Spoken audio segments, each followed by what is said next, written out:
I'm Kristin and Dave. Welcome to Arundel County Week in Review. In this week's episode, we'll talk to our planning and zoning officer and take you down memory lane in Arnold. But first, making headlines this week. Let's start with the snow and the fact that Dave was finally right about something. That's right, we finally got our snowstorm and it was fantastic. It was a really pretty snow. We got a day off work. It was pretty much clear the next day, and this is just how I like my snowstorms. So since this is probably our last brush with snow for the year, still hoping for more, it's time to look at who was right and who was wrong. Who was right and who was wrong? Yeah, we had Alex Bacquier on the show in December to make predictions for snow season. Here's a clip of what Alex had to say. Chuck put it up on the board there, what everybody's predictions are, so we can look back in April when it's nice and sunny and warm, and we can see who is the smartest. So Alex pretty much nailed it with his single event prediction of 6 inches. Unofficial results as of our taping were 6.5 inches in Riva as of Wednesday night. Hilarious, it happened during spring and not winter. Right, the first day of spring. Yeah. Welcome to spring. Yes, and that brings us to our total for the year, which we are unofficially announcing at 17.5 inches, and that makes Dave the winner. His prediction was 16. Take your bow, Dave. Thank you. Thank you. You know, it was hard, and it took a lot of research, a lot of meteorology, a lot of physics, and I just nailed it. I don't know what to say. I guess. I don't know what to say. I know what I could say. No more almanac. Now, just to be totally accurate here, we may have gotten less snow at BWI than in Riva. So, okay. So it may be more like 15 and a half, but I was still... You're still pretty close. Pretty darn close. Pretty close. We'll give it to you. And good job by Alex, too. He nailed it for the single day. Nice going, Alex. So good job. He knows about snow, I guess. He does. Well, now that the snow is gone and we can officially look forward to nice, warm, sunny weather, it's time to talk about parks. Yay, parks! Yeah. This week, County Executive Steve Shue announced $3.8 million in improvements are coming to Bell Branch Park in the Crofton and Gambrills area. The project consists of amenity upgrades and the installation of 2 synthetic turf fields to address field shortages in the West County area. The artificial turf fields will replace the grass surface fields and will extend the playing season and reduce downtime due to waterlogged playing surfaces and lack of grass. Got all that? I got it, waterlogged. Site amenities include improved field lighting, bleachers, scoreboards, pathways, and goals. Bell Branch Park off Davidsonville Road is home to 3, count them 3 baseball fields, 5 multi-purpose fields, a concession stand, dog park, paved trail, pavilion, and picnic areas. Woo! How about that, Kristin? Nice, and that's not all, Dave. There's that's more. not all. There are more park improvements on the way. A new $3 million project includes $900,000 to improve the Early Heights Ranger Station adjacent to the B&A Trail, with the work beginning this summer. The rest is a multi-year investment to repave the trail itself. The B&A stretches 13 miles from Bolters Way in Annapolis to Dorsey Road in Glen Burnie. The Ranger Station is located in Severna Park with parking available on the premises. A gazebo, horticultural gardens, and park benches are found at the Hatton Register Green property in Severna Park. And we haven't even mentioned improvements to Beverly Triton Beach in Mayo, Fort Smallwood Park in Pasadena, and Downs Park in Pasadena. It's going to be a great summer. Right? Horticultural gardens and a gazebo? That sounds lovely. What? I know. We need to get out and we need to have a garden party. Every single park in this county. That's our goal for the summer. Garden party. I don't know who chanced that, but okay. Garden party. Good for you. Me and Sherry would. Sherry, shout out. It's not her birthday yet, almost. Almost. Well, we're going to take a quick break, but when we return, we'll talk to Planning and Zoning Officer Phil Hager. Take a look at our community calendar for events happening around town, and we'll be right back.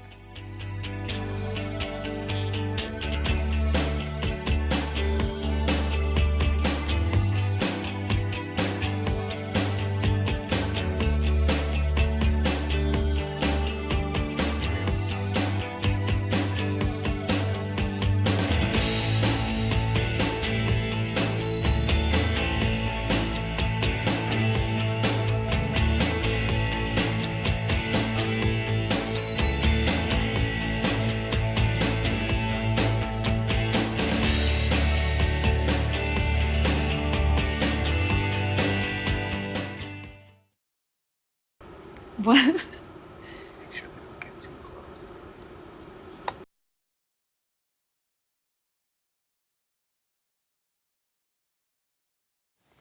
Well, welcome back. Joining us in the studio once again, we have one of our favorite guests, Mr. Phil Hager, who is the Planning and Zoning Officer for Arundel County.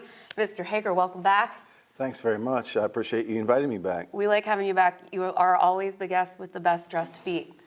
So We have a fine python today, we understand. Oh, yep, these are fine python. python. Yeah. Very nice. So we frequently have been talking about planning and zoning on the show and the listening sessions, and now that those are complete, what happens next? Well, that's a good question, and I think that's something that a lot of people need to hear about. But before we go there, just for a moment, I wanted to let you know that we've completed 8 listening sessions. Nearly 300 people were involved in person at those. We've had online opportunities that we've had another nearly 400 people participating in our online surveys. We did 7 councilmanic tours looking at planning and zoning issues in the field, where we actually went out with my team and we looked at issues and concerns throughout the county. And my staff and I have attended over 50 community and stakeholder meetings over the last several months. Woo. Between 20 and 50 people at all meetings. So we figure we've Covered your bases. It's fair to say you've listened. Between 2,000 and 3,000 people have been involved in our sessions in one way That's or another. great. Awesome. Thank you for doing that. Yeah. We feel like we've had an opportunity to get to know things a lot better. And I think that the people of the communities have been appreciative. We may not have done a very good job, or at least as good a job as the people of this county expect in the past. But over the past 6 or 7 months, we've really made an effort to try to reach out to those folks. And I think it's working. And because one of the things is it's a good place to be, but we're almost victims of our success in that, because people are wanting more. What's our next piece? What can we do? Can you give us more data? We want to look at things too. So that's like, well, okay, now we did our public engagement process. We talked to all the people. Now we want you to go on hold while we go back to our laboratory, so to speak, do our analyses, then we'll come back to you. They're like, but no, we want We more. want to come back next week. Yeah. Yeah. So When you like something, you want more. yeah, so we actually take that as a compliment, and we're happy about that the people are anxious and interested in wanting to do. And of course, this is the least exciting part of our overall process, that these background studies and analyses that we do. We look at transportation functions and adequate public facilities, and we look at changes that have taken place since the last plan. Where do we need to look at new land use? Where do we need to look at infrastructure and things like that? It's critically important, but it's not real exciting. But there's a strong group of people who are anxious to see that and to participate. Good. That's wonderful. So now that the listening sessions are done, Now what? What are you going to do? Now- So now you're going to do models, Yeah. and you're going to do what all the Right. analysis.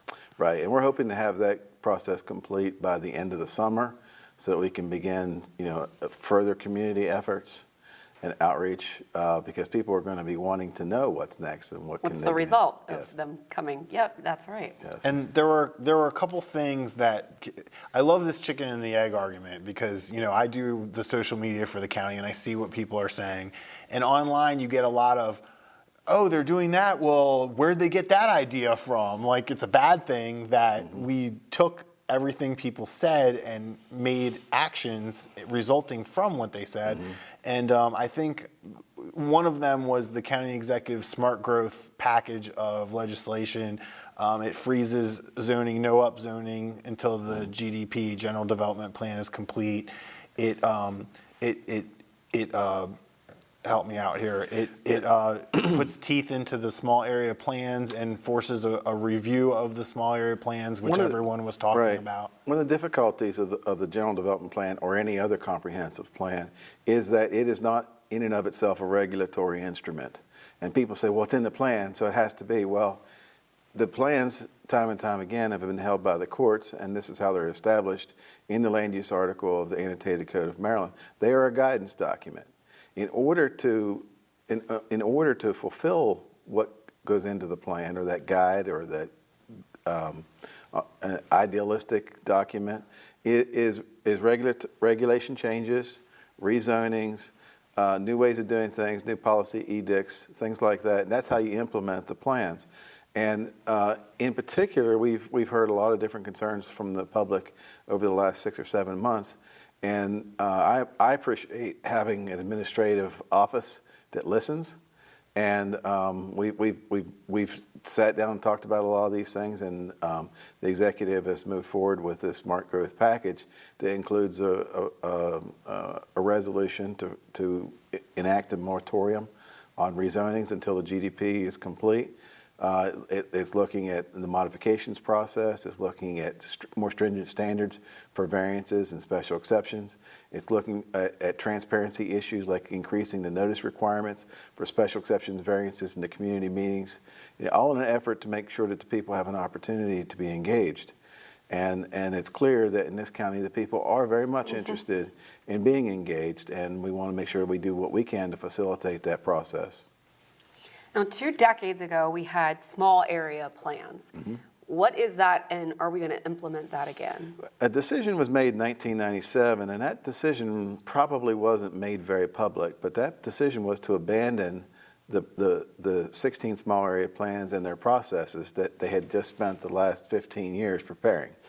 And Because it's a lot of work. it's a lot of work. That's why. Well, it may very well be the truth, the facts. Certainly, planning at any kind is resource and manpower intensive, but it's important, and we need to do it. So they made that decision, and they wanted to move forward then with just one county-wide plan, which is why that's why we had the last planning process done. I think I said 1997. I meant 2007. I apologize. The 1997 plan was the plan that established the small area plans, and then a short time later we decided to abandon them.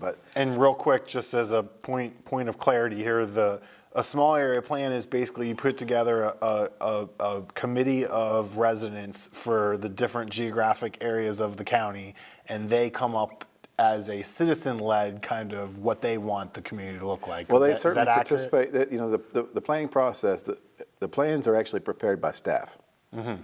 But the idea of They're having, led by citizens. yeah, we have a very strong leadership component of citizens within that given area.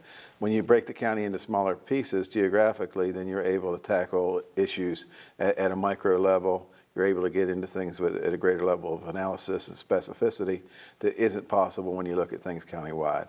So the exec is very much in support of the idea of small area planning, and one of the things that will be incorporated into this GDP is the blueprint for our next round of small area plans, which are going to follow the adoption of this plan and the adoption of the comprehensive rezoning, which is scheduled to take place in the 2020 timeframe.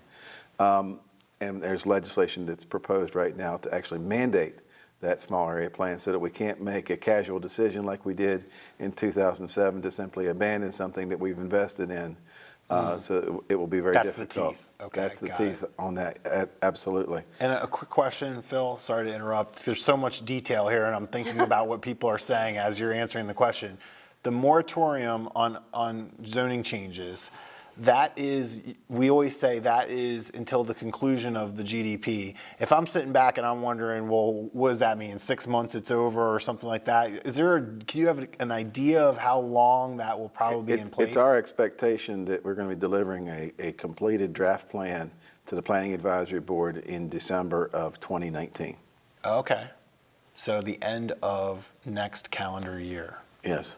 Okay. Yes. So so we're about 2 years out from that. Right.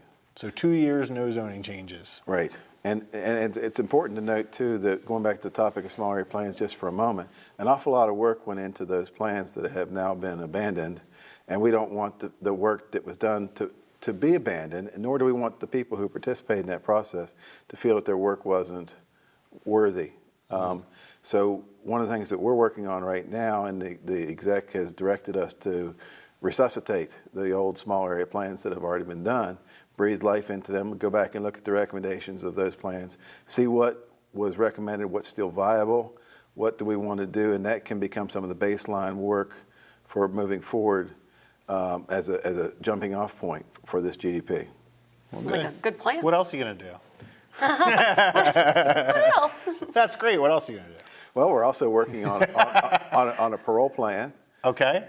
Comprehensive plan for that part of the county, All right. and continuing to do our work of implementation associated with the Odenton Town Center plan, and someday I would love it if you had me come back. We can talk about some of the other activities within our department. Please. But this is just a long-range planning section. We have a zoning section, a development section, a critical area section, and a research team. So we have a lot of other things that we're working on. So we're very happy to be involved in a lot of different pieces of the county. Absolutely. What's the best way for the public to find out more about the GDP? Well, certainly our website is growing and continues to get more information, and that is aacounty.org/2040. Plan 2040. Plan 2040, yep. Plan 2040. Yeah. All right, there it is. Good.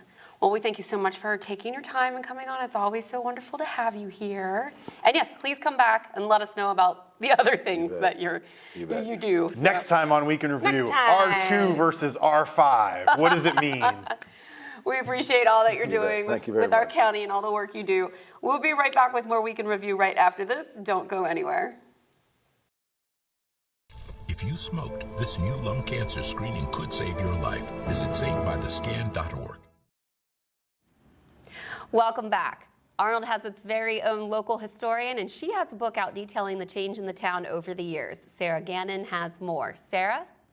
Thanks, guys. I'm here today at the Arnold Senior Center with Miss Alberta Stornetta. She is the author of this fabulous book, Arnold, Maryland, and Neighbors on the Broadneck. Miss Stornetta, thank you for meeting with me today. Can you tell us a little bit about your book that you wrote? What inspired you to write this book? Well, I can read you a little thing right out of here. And it says, Arnold is not a town, but it has a post office. Arnold has no city hall or mayor, but it has a firehouse. Arnold has no town center, but there's a pharmacy and a restaurant and a liquor store and doctor's offices and a McDonald's. Unseen by drivers, this is it, unseen by drivers and passengers of 46,541 vehicles who drive or ride through the Arnold intersection each day, is an area filled with friendly people, homes, schools, businesses, and of 1963, a zip code of 21012. Very cool. Nobody knew where Arnold was. That's it. Now, how long did it take you to write the book? 6 years. 6 years. That includes research. Absolutely. And you had said to me prior that you had you were able to get some help and some feedback from other seniors regarding the area way back when. That's great. Can you tell me how far back does the book go? Oh, it goes back to actually when the landmass was created. If you will. Wow, that goes way back. Now, I didn't research that. Actually, it goes back. The railroad made Arnold. Most of the transportation was by water because we were isolated on the peninsula. And when Thomas Arnold allowed the railroad to go through his property, he also got to be the postmaster at his store, and the post office was named after him. Oh, okay. That's when it was first created. It's a post office.